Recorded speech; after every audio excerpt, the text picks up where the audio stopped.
Айерке, жинап қой, бүгін сенің кезегің.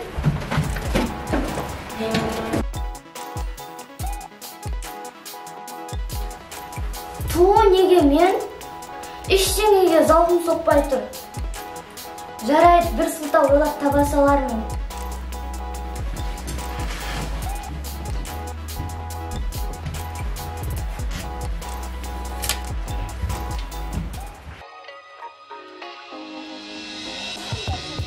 Аналарды қара.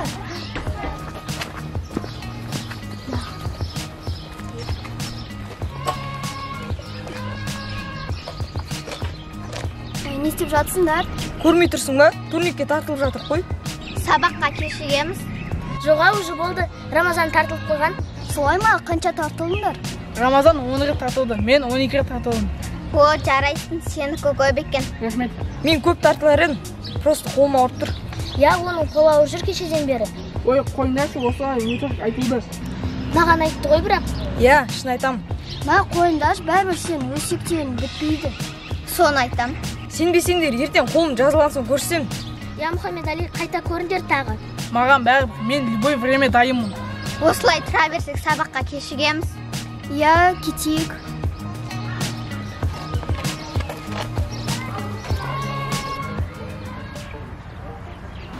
Сәлем.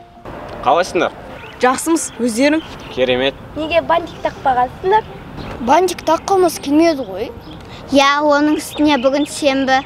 Ну, еще ешкім тексермейді сенбіде. Тексеремін ғой мен. Қойшы Ақгүл, өзіңше болмай. Тазалық сектор болғаның мақтаныш па осы?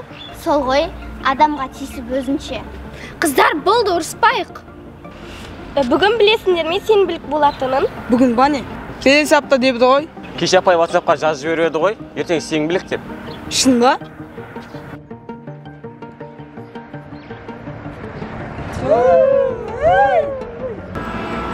Маған бүгін анам сабақтан соң бірден үйге кел деп еді. Маған әкем айтқан, сабақтан соң сұған ата-әжемнің үйіне барамыз деген. Мен? Маған? Не болды? Сылтау таппа қалың ба? Мен ауысатын киім алған жоқпын ғой. Мен де алмадым. Киім білдіретінде жер қазбайсыңдар. Бар болғаны мектеп ауласындағы қоқыстарды жинайсыңдар ғой. Я, біз ғой ауланы сыпырып шаң болатын. Еще сол біз жинап берген қоқысты лақтырғыларың да келмейді ғой. Жалқау беттер.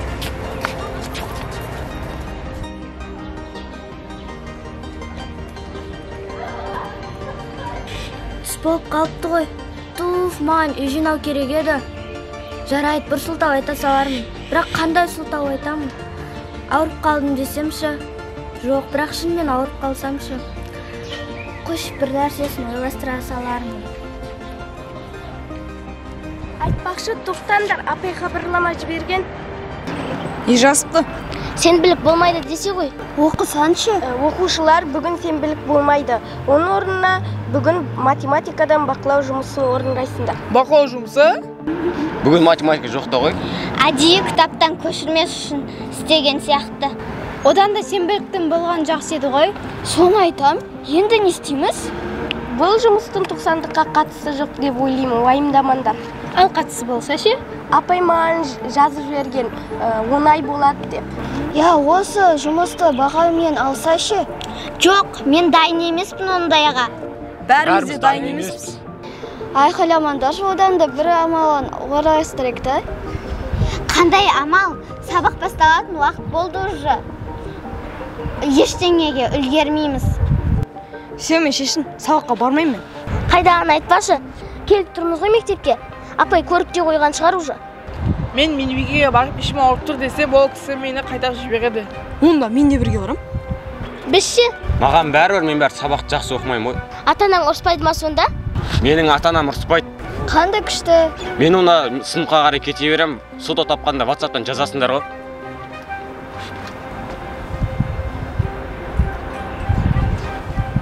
Дора, сен жақсы оқисың ғой, мен қасыма отыр. Қиын есептер келіп қалса ше? Апай айтқан оңай болады деп. Жарайды, кеттік. Сатқындар. Ой, қойшы, олар онсыз да бізден бөлек жүр емес пе? Соны айталық, одан да өзіміз ойластырайық. Одан да апайға бүгін математика болмағаннан кейін дайындықсыз келдік деп турасын айта салсақ ше? Апай бәрібір бақылау жұмысын алады. Одан да ақырын кітапханаға барып математика кітабын алып алайық. Олар бізге таратып берген емес пе? Артық кітап бар шығар да? Біз барсақ бермейді. Басқа біреуді жіберу керек. Кімді жібереміз? Ойласайық ендеше. Таптым. Аңсарды. Аңсар? Ол кішкентай емес пе? Оған бермейді ғой.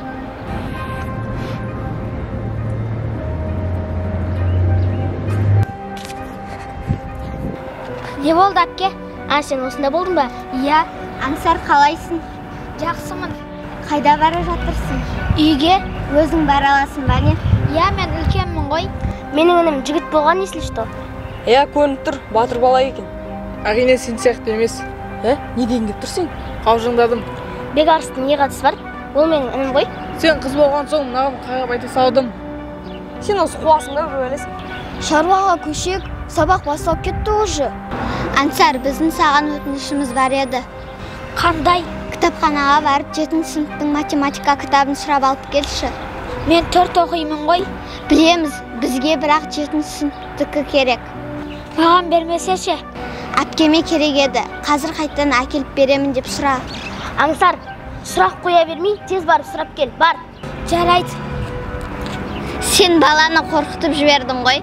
Оған қатты айтпасан созып тұрады. Жарайды, біз көтейік. Ұлдар, сендер кіре беріңдер. Сендерге сенеміз. Көмектесіп отырасыңдар ғой.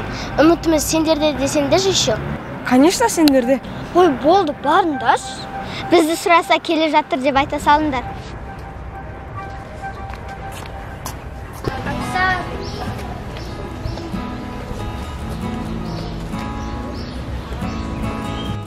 Аңсар, сәлем, қалайсың? Жақсымын. Мектептен келе жатсың ба? Иә. Жалғыз өзің жүре бересің бе? Сен өзің батыр екенсің ғой. Жүр кеттік, әткеншекке барамыз. Жоқ, менің үйге баруым керек. Кішкене жүре тұрайық та. Не ойдаймыз? Қазір ойлап табамыз. Жүр кеттік.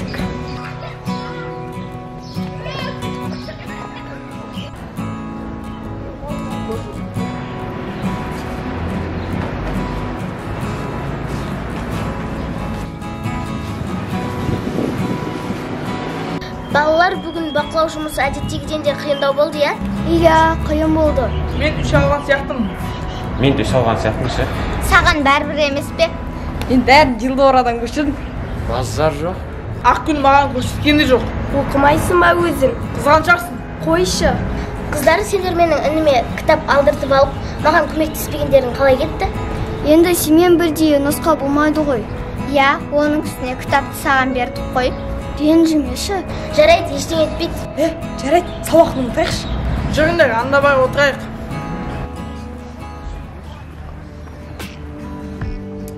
Балалар, іш пысып кетті ғой, не істейміз?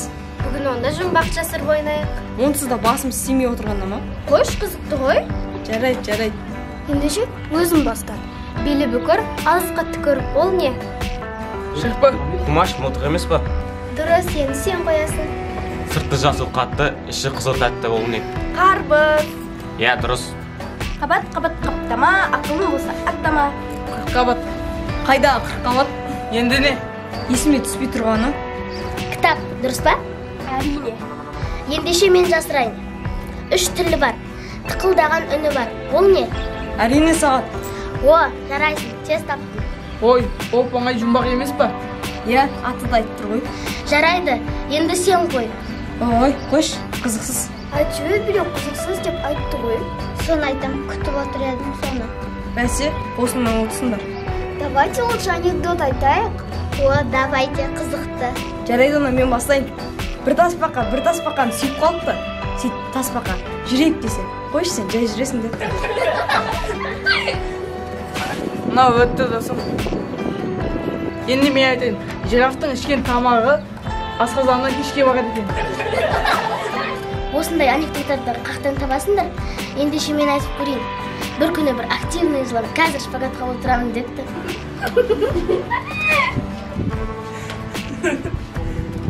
Ой, ішім-ай, қатырасыңдар.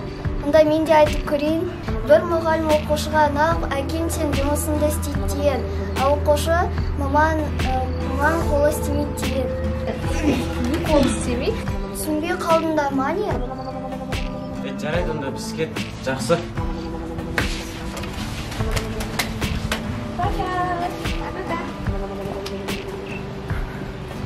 Өтпей қалды ма? Я, анекдот айтпай-ақ қойшы енді. Я, айтпашы құрым, пожалуйста. Давай, Жме, анекдотың өтпей қалды. Жарайды онда олар кете берсін. Так бөлек жүреді ғой.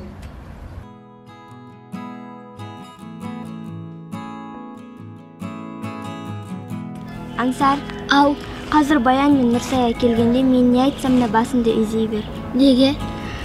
Жай мамаң солай айтты, мені тыңдасын деді. Түсіндің ба?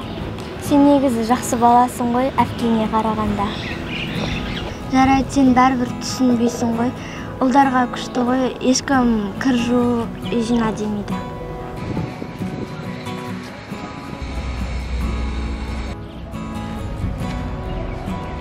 Неге еқтеп қиналып отырсың? Баян, мен жай. Не жай? Сен неге далада жүрсің айырке? Иә, біз саған үй жинап қой деп едік па? Мен Аңсарға қарадым. Аңсарға? Оның не қатысы бар? Ол өз-өзіне қарай алатын бала емес па? Ол может саған қарап отқан шығар. Күлкілі емес. Саған кім қара деді? Мамасы айтты. Менің анам ба? Я. Өтірік соқпаш. Шын, айтшы Аңсар. Я, әне көрдіңдер ма? Сылтау таба алмай Аңсарға жаба салдың ба? Жоқ. Жүреге бәбір үй жинайсың. Я, сылтауың бізге өтпейді. Той сендерде. Сендер не айырге үй жинатасыңдар ма не? Жоқ, кезекпен жинаймыз. Бүгін оның кезегін ол всегда бір сылтау айтып кет қалады. Я, бұл жолы бермейміз. Сендер қызықсыңдар осы. Біздің үйде ондай да жоқ қой. Өйткені сен үйінде тек қана ұлдар. Білем. Біздің үйде де ұлдар. Бірақ біз анамызға бірге көмектесеміз. Маған ғана айтпайды ғой. Молодец екен сендердің інілерін. Рамазан, ертең қайттан турникқа тартыламыз ба? О, ертең көрейік кімнің мықты екенін. Ертең болғанда, ертең біздің үйде қонақтар болатын еді. Анама көмектесуім керек. Ой, оның да сылтау бітпейді. Одан да тартыла алмайым демейсің ба? Сылтау емес бұл. Шын айтып тұрған шығар мүмкін. Мейлі өзің біл, бірақ көп сылтау айта беруге де болмайды. Соны айтам, негізі сылтау жақсы емес. Ақыл айта бермеңдерші, сылтау емес бұл. Мойындап қойдың ба? Қойындашы маза айта беру. Әпке, үйге кірмейміз бе? Кіреміз, ойнап болдың ба? Болды, қарның ашты. Қарның ашты ма? Жарайды онда кірейік үйге. Есік аша беріп. Бара бер, мен қазір сенің артыңнан барамын. Ақылды өзі. Біздің айыркеден жақсы десей. Жарайды, мен кеттім. Інім күтіп қалған болар. Көріскенше. Пока. Апай, бір апта болмайын деді ғой. Иә, онда есептен құтылатын болдық қой. Қуанбай қойыңдар. Неге? Қуаныштан ұзаққа созылмайды. Неге? Айтсаңдаршы. Ол кісінің орнына басқа мұғалім береді. Ой, жақсы салондар онда. Жарайды, біз үйге кетейік. Я, жолғарымыз. Пока.